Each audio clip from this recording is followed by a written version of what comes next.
जय हिंद दोस्तों, मैं भूपेन नामदेव। कैसे हो आप लोग? आशा करता हूँ आप लोग अच्छे होंगे। आज हम बात करेंगे railway RPF sub inspector new भर्ती 2023 के बारे में कि कब से इसका नोटिफिकेशन जारी होगा और आप कब से इसमें अप्लाई कर पाएंगे। अगर आपकी ये वैकेंसी आने वाली है तो कितनी इसमें योग्यता आपकी मांगी जाती है, आपकी उम्र सीमा कितनी होनी चाहिए तथा आपको उम्र में छूट कितनी मिलेगी, आपकी एप्लीकेशन फीस। फिर हम बात करेंगे इसकी सिलेक्शन प्रोसेस के बारे में। सिलेक्शन प्रोसेस में आपका रिटन एग्जाम, फिजिकल टेस्ट और सबसे लास्ट में बात करेंगे इसकी प्रमोशन प्लस सैलरी के बारे में। तो चलिए दोस्तों, आपको स्टेप बाय स्टेप समझाएंगे और वीडियो स्टार्ट करते हैं। तो सबसे पहले हम बात करें आरपीएफ के बारे में। तो आरपीएफ का फुल फॉर्म होता है रेलवे प्रोटेक्शन फोर्स, जो कि आपका रेलवे में जितने भी आपकी आपराधिक गतिविधियां होती हैं, जैसे कि आपकी चेकिंग हो गया या कोई लूटपाट हो गई या कोई छेड़खानी कुछ भी हो जाए, तो सारी जिम्मेदारी जो संभालता है वो आपका आरपीएफ संभालता है। रेलवे का एक खुद का पुलिस फोर्स है। कौन? RPF, railway protection force. अब बात करते हैं कब इसमें योग्यता कितनी मांगी जाती है। तो इसमें जो आपकी योग्यता होनी चाहिए वो सिंपल है, आपका ग्रेजुएशन होना चाहिए। ग्रेजुएशन आपका किसी भी स्ट्रीम में हो, चाहे आर्ट, चाहे साइंस, चाहे कॉमर्स, मतलब बीए, बीएससी, बीकॉम, चाहे आपका कुछ भी हो, इससे कोई लेना देना नहीं, केवल आपका ग्रेजुएशन यानी स्नातक होना चाहिए। अब बात करते हैं आपकी उम्र सीमा यानी आपकी एज लिमिट के बारे में। तो जो आपकी इसमें एज मांगी जाती है वो 20 से 25 साल मांगी जाती है। इसके अलावा इसमें जर्नल को भी छूट दी जाती है। जो आपके जर्नल कैंडिडेट है ना, तो उनको भी इसमें छूट मिलती है। जर्नल कैंडिडेट को इसमें 5 साल की छूट दी जाती है। ओबीसी कैंडिडेट को इसमें 8 साल की छूट दी जाती है और एससी और एसटी कैंडिडेट को इसमें 10 साल की छूट दी जाती है। फिर से रिपीट कर देते हैं, इसमें जनरल कैंडिडेट को छूट मिलती है, एज में छूट मिलेगी 100%, नोटिफिकेशन में दिया गया है। तो जनरल को मिलेगी 5 साल की छूट, ओबीसी को मिलेगी 8 साल की छूट और एससी एसटी कैंडिडेट को मिलेगी 10 साल की छूट। अब बात करते हैं आपकी एप्लीकेशन फीस के बारे में। मतलब जब आप फॉर्म अप्लाई करोगे तो आपको कितने रुपए इसमें देने पड़ेंगे। तो अगर आप जनरल, ओबीसी, ईडब्ल्यूएस कैंडिडेट हो तो आपको देने पड़ेंगे 500 रुपये। अगर आप एससी एसटी कैंडिडेट हो तो या महिला उम्मीदवार हो तो आपको देने पड़ेंगे 250 रुपये, यानी 250 रुपये आपको देने पड़ेंगे। अब बात करते हैं इसके सिलेक्शन प्रोसेस के बारे में। उससे पहले मैं बता देता हूँ इसके जो फॉर्म है वो कब आने वाले हैं। तो इसके फॉर्म आपके अक्टूबर से नवंबर माह, अक्टूबर नवंबर 2023 में आपके इसके फॉर्म आ जाएंगे। इसका नोटिफिकेशन जारी कर दिया जाएगा। अब बात करते हैं इसके सिलेक्शन प्रोसेस के बारे में। तो सबसे पहले होगा आपका रिटन एग्जाम, फिर फिजिकल, फिजिकल के बाद आपका मेडिकल, मेडिकल के बाद फिर आपका डॉक्यूमेंट वेरिफिकेशन, फिर आपका फाइनल मेरिट लिस्ट। समझते हैं इसके एग्जाम पैटर्न के बारे में। तो आपका इसमें 3 विषय से प्रश्न पूछे जाते हैं। पहला है आपका जीके जीएस। जीके जीएस से आपके रहेंगे 50 प्रश्न और मैथ से आपके 35 प्रश्न और रीजनिंग से आपके 35 प्रश्न। टोटल हो गए आपके 35 35 70 और आपके 50, 7 5 12, यानी 120 आपके प्रश्न रहेंगे। 120 प्रश्न आपके 120 अंक के रहेंगे। टाइम आपको दिया जाएगा 90 मिनट का और इसमें माइनस मार्किंग होती है।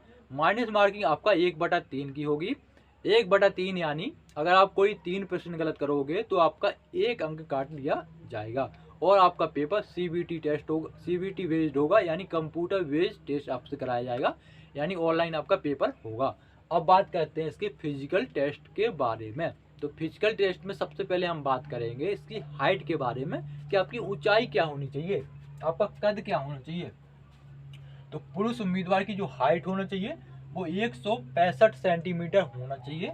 अगर कोई पुरुष एससी और एसटी कैटेगरी में आता है और उसकी हाइट 165 सेंटीमीटर नहीं है और वो हाइट में छूट लेना चाहता है तो उसकी हाइट में छूट मिलेगी। तो उसकी हाइट जो होना चाहिए वो 160 सेंटीमीटर होना चाहिए। अब बात करें महिला उम्मीदवार की हाइट के बारे में। तो महिला उम्मीदवार की जो हाइट होना चाहिए वो 157 सेंटीमीटर होना चाहिए। अगर कोई महिला एससी और एसटी कैटेगरी में आती है और उसको हाइट में रिलैक्सेशन चाहिए तो उसकी हाइट 152 सेंटीमीटर होनी चाहिए। अब बात करें आपके चेस्ट के बारे में कि आपका सीना कितना होना चाहिए। तो आपका सीना 80 से 85 सेंटीमीटर होना चाहिए। 80 सेंटीमीटर आपका नॉर्मल होना चाहिए बिना फुलाए और 5 सेंटीमीटर आपको फुलाना है। तो जैसे इसमें 80 से 85 सेंटीमीटर मांगा गया है तो 5 सेंटीमीटर आपका मिनिमम फूलना चाहिए, 5 सेंटीमीटर से कम नहीं फूलना चाहिए। और 5 सेंटीमीटर से ज़्यादा फूल जाता है तो कोई दिक्कत नहीं, स्टेमिना आपका अच्छा माना जाता है। ठीक है, कम फूलता है तो आपको दिक्कत होगी, तो आप दौड़ने जाइए तो अपने आप फूलने लगेगा। ठीक है, ज़्यादा कोई दिक्कत वाली बात नहीं, दौड़ोगे तो अपने आप फूलने लगता, कोई बीमारी नहीं है। अब बात करते हैं आपके रनिंग यानी दौड़ के बारे में।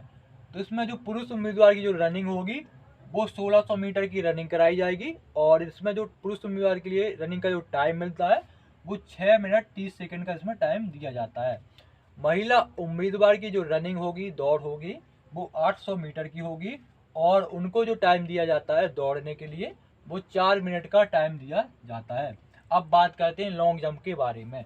तो पुरुष उम्मीदवार की जो लॉन्ग जंप का जो डिस्टेंस यानी दूरी होना चाहिए वो होना चाहिए 12 फीट का, और महिला उम्मीदवार की जो लॉन्ग जंप की डिस्टेंस यानी दूरी होना चाहिए वो होना चाहिए 9 फीट की।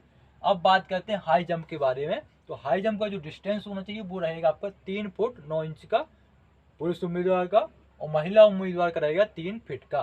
तो ये था आपका फिजिकल टेस्ट। आपका फिजिकल टेस्ट में इतना ही स्टेप होता है। वजन नापा जाता है, तो वजन आपका एज के अकॉर्डिंग होना चाहिए, मिनिमम आपका 50 होना चाहिए।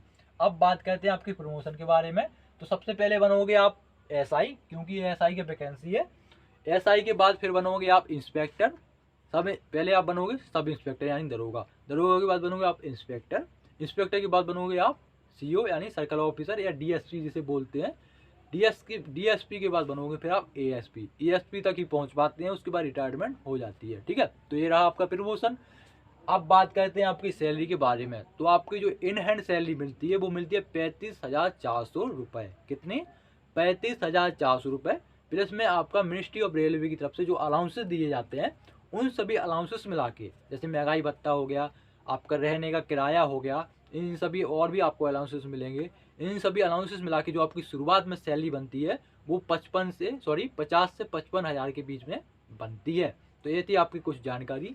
वीडियो कैसा लगा कमेंट बॉक्स में ज़रूर बताएं, और अगर आपको कुछ डाउट हो, कुछ छूट गया हो, तो आप कमेंट बॉक्स में कमेंट कर सकते हैं। मिलते हैं दोस्तों किसी नई जानकारी के साथ, तब तक के लिए जय हिंद, जय भारत।